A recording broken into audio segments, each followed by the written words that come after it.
Now, Steve, I have had a fascinating day here at Wolves. I've met some very passionate fans, and I get the distinct impression you're one of them.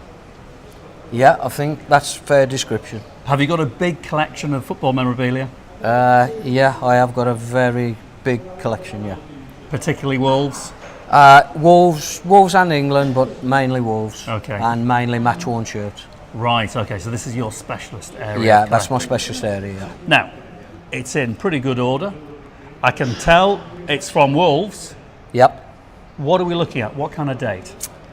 The oldest Wolves shirt in existence that we know of is owned by the club in the museum. Right here, it is Right here, here. I've seen it, yeah. I've actually handled that recently for a book that we're writing.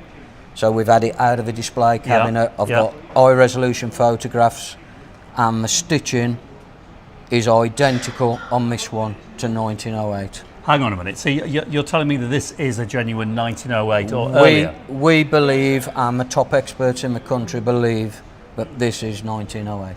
My gosh, that sends shivers up the back of my spine, because when we talk about football shirts, we often refer to pre-war shirts being very desirable and very valuable. But we're talking pre-Second World War, so 1939 to 1945. This is pre-First World War, 1914 to 18. Yep. That's a rare thing, isn't it? And in absolutely immaculate condition. Yep.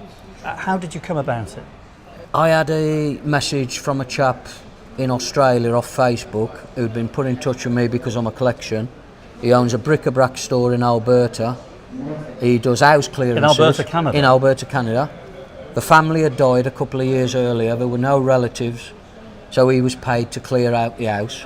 And what he does, anything, bits and pieces, he sells in his shop. Yeah. He'd had this on a dummy for 2 years in the shop. In his shop? Trying to sell it as an old ice hockey shirt. Wow. Nobody obviously recognised it, didn't want to know, so he did some research and found out that the only club in any sport that wore colours like this was Wolverhampton Wanderers. Okay, good, he did well. And it was then that he got put in touch with me. Okay, what sort of price did he have on it in his junk shop?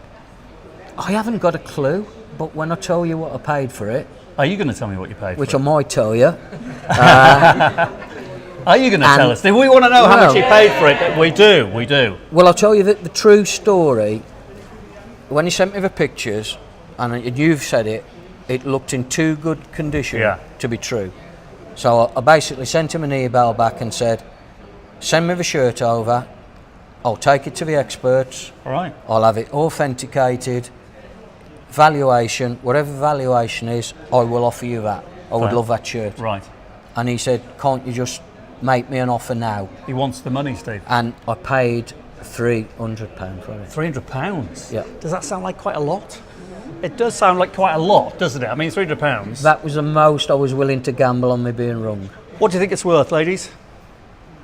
If we were to put it into auction today, specialist sale. If he says 280, I'm going to cry. Come on.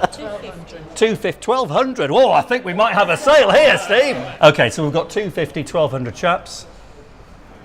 400 quid? 400 quid? 5 grand. 5 grand. 5 grand, Steve.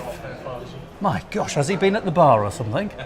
What's going on here? I can tell you that if that was to go into auction tomorrow with a right bit of marketing, do you know who's going to be right? The gentleman at the back of the wall here, £3,000 to £5,000, Steve. Thank you very much. Congratulations. Yeah. Now, how attractive is he now? No, eh?